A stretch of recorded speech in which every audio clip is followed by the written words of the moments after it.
মিত্র আমি, আমার সাথে ছলনা, আমার সাথে ছলনা, রাজা দশরথ। একই মহাভাব সমানে সমানে রাজা দশরথ, তুমি আজ তোমার পুত্র রাম লক্ষ্মণকে না দিয়ে তোমার পুত্র রাম লক্ষ্মণের পরিবর্তে পাঠিয়েছ আমার সাথে ভারত আর শত্রুগুলোকে। তুমি অন্যায় করেছো দশরথ, তুমি অন্যায় করেছো। তুমি ভালো করে জানো যে অন্যায় করে অন্যায়কারী আমি করি না ক্ষমা, তাই তোমাকেও করি না দশরথ ক্ষমা। এই মুহূর্তে আমার কুমণ্ডলের বাইরা তোমায় দেব আমি।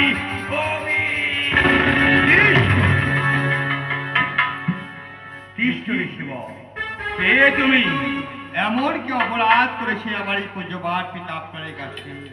কি বললে? আপনি কুমণ্ডলের বাড়ি দ্বারা আমার পিতাকে ভস্মীভূত করে তুলেছে। তার পূর্বে জানতে চাই তুমি কি? আমার পরিচয় সত্য। আমি অন্য কেউ নই, দশরথ পুত্র, নাম হচ্ছে আমার শ্রীরাম।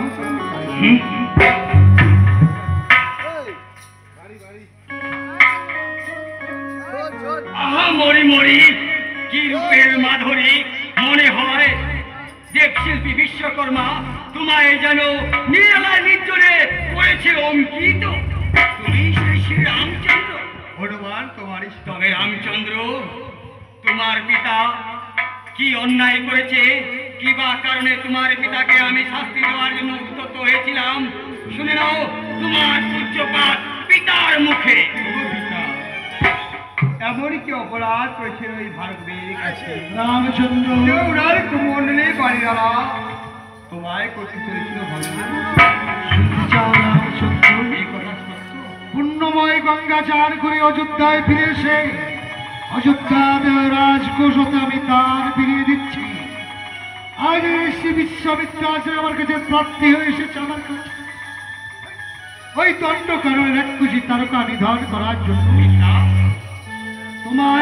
তোমার ঘনিষ্ঠ ভাই লক্ষ্মণকে চেয়েছে, রাম লক্ষ্মণের পরিবর্তে ভরত শত্রুগণকে আমি তুলে দিতে চেয়েছিলাম।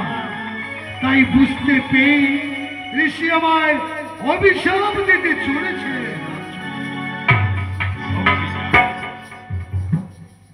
ঋষিবর চেয়েছিল আমাদের দুটি ভাইকে ওই দণ্ডকারণে নিয়ে যাওয়ার কারণে তারকা ডাকাতকে বধ করি। রামচন্দ্র আর আমাদের রাম লক্ষ্মণকে তুলে না দিয়ে তুলে দিয়েছিলেন শত্রুগণ আর ভারতকে।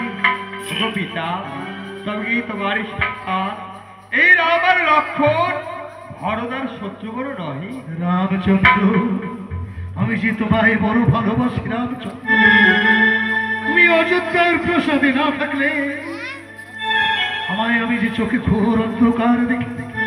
তুমি যে আমার ধ্যান, তুমি যে আমার প্রাণ, তুমি যে আমার নয়নের পিতা, তাই আমি তোমায় দিতে চাইনি রামচন্দ্র। তোমার এর মতো দেখতে তোমার কনিষ্ঠ ভাই ভরত, তোমার কনিষ্ঠ ভাই শত্রুঘ্ন, তোমাদের পরিবর্তে ওই কাদির তরায় ঋষি বিশ্বামিত্রের হস্তে আমি বড় শত্রুগণকে দিয়েছি। এটাই আমার অপরাধ পিতা। পিতা, আমি যে যেতে চাই ঋষি বিশ্বামিত্রের সঙ্গে দণ্ড কারণে ওই ভীষণ হ্যাঁ পিতা, হ্যাঁ তুমি যাবে ঋষি বিশ্বামিত্রের সঙ্গে দণ্ড কারণে এক খুশি তারকাকে নিয়ে। হ্যাঁ বেশ, আর আমি তোমাকে বড় দেব না রামচন্দ্র। পিতার সত্য রক্ষার করে তো যদি আজ তুমি দণ্ড করে যাও রাক্ষসী তারকা নিধন করতে, ওরে প্রিয় পুত্র রামচন্দ্র, ওরে বড় নয়নের মণি, আজ আমি তোমাদের দুটি ভাইকে তুলে দেব ওই কাঁধের তলায় ঋষি বিশ্বামিত্রের হস্তে। দণ্ড করে রাক্ষসী তারকাকে নিধন করে ফিরে এসো তোমরা দুটি রাজা দশরথে এই কমল ভক্ত। এসো রামচন্দ্র। বিদায় পিতা। তবে রামচন্দ্র, চলেছি ঋষি বিশ্বামিত্রের সঙ্গে আমরা দুটি ভাতা এই রাম আর লক্ষ্মণ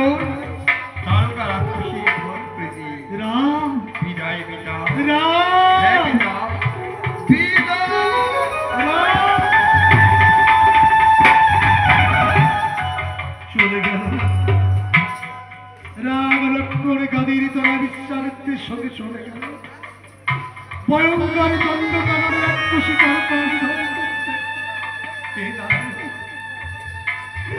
রাম লক্ষ্মণের মঙ্গল করো তুমি, রাম লক্ষ্মণের মঙ্গল, রাম লক্ষ্মণের মঙ্গল করো নারায়ণ।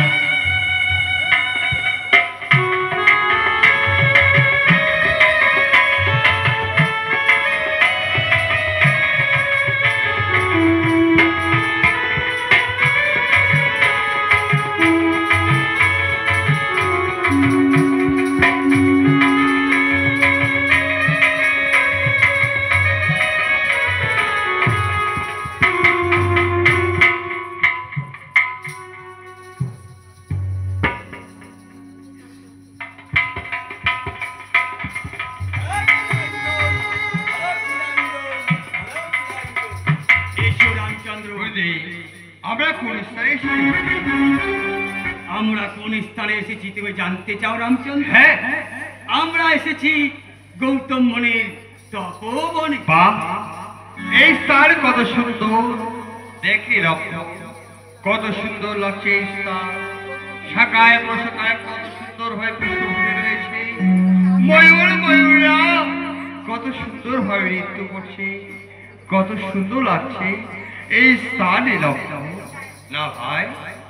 তবে রামচন্দ্র, কথায় কথায় অনেক বিলম্ব হয়ে যায়, তাই তো আমার ইষ্ট দেবতার পূজার সময় হয়ে এসেছে। ওই দেখো পুষ্প রয়েছে ওই বৃক্ষের ডালে, ওই পুষ্প তুমি আমায় চয়ন করে দাও। ওই পুষ্প দিয়ে আমার ইষ্ট দেবতার করিব আমি পূজা। বেশ, ওই গুরুদেব বলেছে পুষ্প করিতে হবে চয়ন, তবে তোকে করি আমি আশীর্বাদ লক্ষ্মণ। তোর বার সাহায্যে তুই কর পুষ্প চয়ন।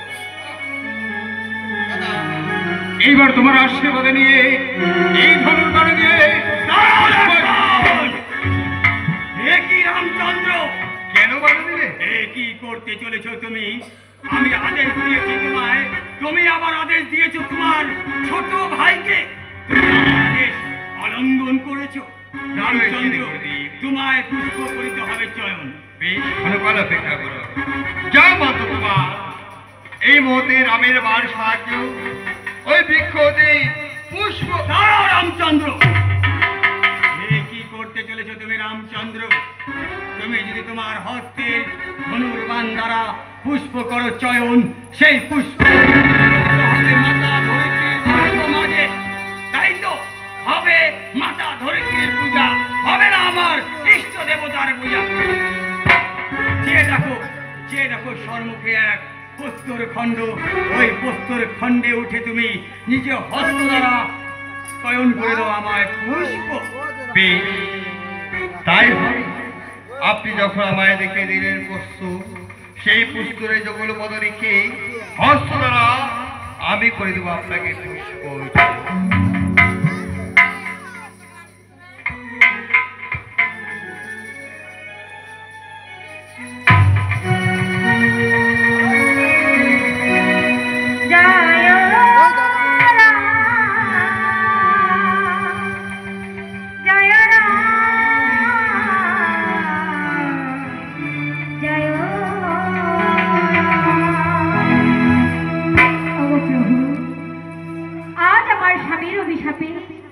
আমি যাই স্থানে পাষাণে পরিণত ছিলাম, তোমার চরণে স্পর্শে আমি মুক্তি পেলাম প্রভু। তাই তুমি আমায় আশীর্বাদ করো, আমি গৃহে ফিরে গেলে আমার স্বামী যেন আমায় সত্যি বলে গ্রহণ করে প্রভু। আমি তোমায় চিনি না জানি না, করি আশীর্বাদ ফিরে যাবে তোমার গৃহে, তোমার স্বামী তোমায় সত্যি বলে গ্রহণ করবে। এ রইল রামচন্দ্রের আশীর্বাদ। বেশ প্রভু, যাওয়ার আগে বর্ষায় বেঁধে করে তোমাদের দুটি ভাইকে আমি যেন মনের মতো করে সাজিয়ে দিতে চাই প্রভু। বেশ, তোমার যে মনো আশা ধরতি সেই মনো আশা করে পূর্ণ। আরে ভাই না, তুই থাক আমার নারে, তোর থাকবো আমি দক্ষিণে, আমাদের যুগল মিলন করবে দর্শন। বেশ প্রভু।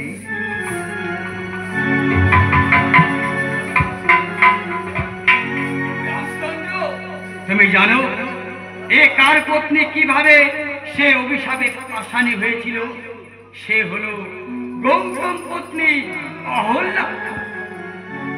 এই কথা বলতে গেলে অনেক সময় লেগে যাবে, তাই তো রামচন্দ্র তোমায় আমি এই কথা এখন জ্ঞাত করাবো না। এই কথা তোমায় আমি জ্ঞাত করাবো পথ মাঝে যেতে যেতে। তাই তো আজ গৌতম পত্নী অহল্যা তোমাদের দুই ভাইকে সাজিয়ে দিচ্ছে মনের মতো।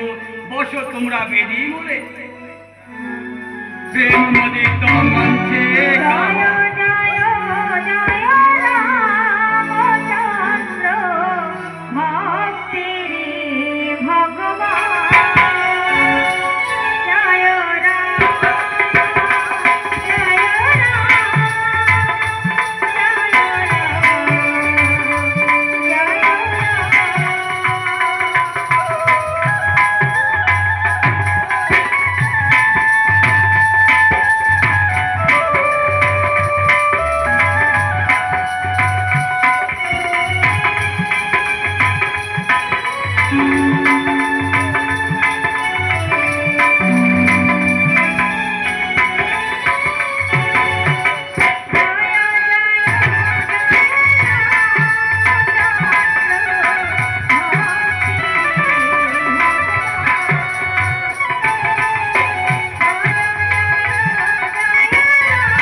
নমস্কার।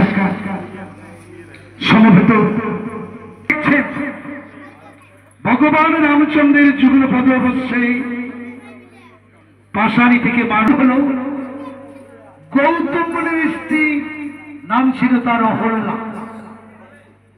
অহল্যা সতী স্বামীর অভিশাপে আজ এই তপবনে পাশানি হয়েছে।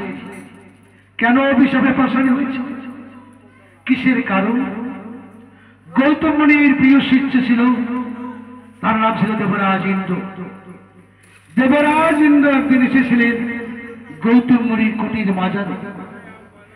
হঠাৎ করে গৌতম মুনির আশ্রমে এসে দেবরাজ ইন্দ্রের জল পিপাসা পায়। বলে, গুরুদেব আমি বড় তৃষ্ণার্ত, আমায় একটু জল দিন।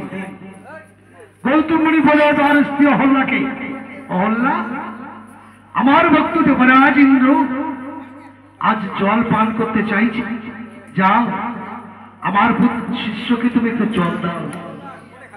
তাই পাত্রে জল এনে আনার পথে জলপত্র হাতে নিয়ে গৌতম মুনির স্ত্রী অহল্যা দেবী দেবরাজ ইন্দ্রকে যখন দিতে যায়, হঠাৎ করে মাথার ঘোমটাটা খুলে যায়। দেবরাজ ইন্দ্র গুরুপত্নী অহল্যার রূপ থেকে মুগ্ধ হয়ে গেল। কি অপূর্ব! স্বর্গে এত অপ্সরা, এত সুন্দর অপ্সরা তো আমার স্বর্গধামে নেই। তাই মনে মনে লোক জাগলো দেবরাজ ইন্দ্রে, যদি একদিন আমি এই গুরুপত্নী হরণ করতে পারি তাহলে আমার মনের শান্তি। জল পান না করে দেবরাজ ইন্দ্র ফিরে গেল স্বর্গ। আশ্রমের সব যজ্ঞ বন্ধ। গভীর রাত্রে দেবরাজ ইন্দ্র পুত্র চয়নকে বলে, যাও এই মুহূর্তে যাও, কাক রূপ হয়ে তুমি যাও গৌতম মুনির তপবনে। ওই জয়ন্ত তখন কি করলো? কাক রূপ ধারণ করে গৌতম মুনির তপবনে এসে ভোরের ডাক দিলেন। ডাক দেওয়ার সঙ্গে সঙ্গে গৌতম মুনি মনে মনে ভাবলেন, রাত্রি প্রভাত হতে চলেছে, আর বিলম্ব না করে আমাকে যেতে হবে অবসরে। এই সময় আমাকে যেতে হবে নদীতে, আমাকে স্নান করতে। গৌতম মুনি স্ত্রী অহল্যাকে বিছানায় রেখে ছুটে গেলেন ওই গৌতম মুনি ওই সরোবরে চান করতে। হঠাৎ করে আবার কাক ডাকতে, ইতিমধ্যে দেবরাজেন্দ্র গৌতম মুনির রূপ, গৌতম মুনির বেশ ধরে ওই আশ্রমে প্রবেশ করে ধীরে ধীরে প্রবেশ করলেন। অহল্যার ঘরে প্রবেশ করে অহল্যার সতীত্ব নষ্ট। গৌতম মুনির কামদিগ্ধ আশা পূরণ করে আশ্রম পরিত্যাগ করে ছুটে গেলেন স্বর্গলোকে। ফিরে এলেন গৌতম মুনি, যে এখনো তো রাত্রি প্রভাত হয়নি, না দেখি আশ্রমে ফিরে যায়, রাত্রি প্রভাত হলে আবার আসবো চান করতে। এসে দেখে অহল্যা সতী বিবশ। একই অহল্যা, তোমার অবস্থা কেন? কি বলছো? তুমি তো এখন এসেছো, তুমি কিছুক্ষণ আগে আমার ঘরে এসেছিলে না? গৌতম মুনি অবাক যে অনেক আগে তো আমি বেরিয়ে গিয়েছিলাম ওই সরোবরে চান করতে, কিন্তু তোমার এই অবস্থা কেন? আজ এই লাজ লজ্জা পরিত্যাগ করে তুমি এই মৌলিক বেশি কেন? গৌতম মুনি শুরু করলেন ধ্যান। ধ্যান করে দেখে এই অহল্যার সতীত্ব নষ্ট করেছে তার প্রিয় শিষ্য দেবরাজ ইন্দ্র। দেবরাজ ইন্দ্র মনে মনে রাগ হয়ে ক্রোধান্বিত হয়ে অহল্যাকে বলল, অহল্যা এ তুমি কি করেছ? স্বামীর পোষ্য চিনতে হবে, পর পুরুষকে তুমি দেহ বিলিয়ে দিয়েছ। আজ তাই তোমায় দিলাম অভিশাপ, আজ থেকে তুমি পাথরের রূপান্তর। দেবরাজ ইন্দ্রকে করলেন অভিশাপ। দেবরাজ ইন্দ্র গুরি পত্নীর রূপ দেখে কামে মুক্ত হয়ে গুরি পত্নীর সতীত্ব তুমি হরণ করলে, আমি তোমায় দিলাম অভিশাপ, সহস্র জুড়ি হবে দেবরাজ তোমার শরীর মাঝা। সতী অহল্যা অভিশাপ। গৌতম মুনির পায়ে ধরে কাঁদছে, স্বামী আমি চিনতে পারিনি, দেবরাজ ইন্দ্র আমার সতীত্ব নষ্ট করে গেল, আপনি আমায় ক্ষমা করুন, আমার কি দোষ? তোমার বীজ ধরে আমার এই কুটিরে প্রবেশ করে আমার সতীত্ব হরণ করেছে। আপনি যে অভিশাপ দিলেন এই অভিশাপ তো ফলবত, তবে কি আমার কোনোদিন মুক্তি হবে না? বলুন বলুন স্বামী, দেবরাজ ইন্দ্র আমার যে সর্বনাশ করল, এর কি আমার মুক্তি হবে না? গৌতম মুনি মনে মনে ভাবলে, হবে মুক্তি তোমার হবে, আমার অভিশাপ ফলবত হবে। এই গৌতম মুনি যখন অভিশাপ দিয়েছে, তুমি যখন স্বামীর পোষ্য চিনতে পারোনি, পর পুরুষকে দেহ বিলিয়ে দিয়েছ, তাই তুমি আজ হতে পাথরে রূপান্তরিত হয়ে থাকবে। আগত ত্রেতা যুগে অপুত্র রাজার ঘরে ভগবান গোলকের নারায়ণ যখন মহাবীর পৃথিবীতে আসবেন মনুষ্য রূপে, রামচন্দ্রের যুগল পদবশ্যে তোমার হবে মুক্তি। অনেক মায়েরা আছেন, অহল্যা সতী, আপনার অনেক সতী মায়েরা আছেন, পাথর থেকে মানবী হয়ে গোলকের নারায়ণের পূজা করছেন। আসুন না মায়েরা, আপনারা আসুন, অহল্যা সতীর মতো রামের চরণ বর্ষ করে রামচন্দ্রকে প্রণাম করে যান। জগতের অহল্যা সতীর মতো আপনাদের সতী নাম খ্যাত। কিন্তু মাগো, আপনারা তো জানেন যে প্রত্যেকদিন আপনাদের কাছে দুবার চাওয়া আমাদের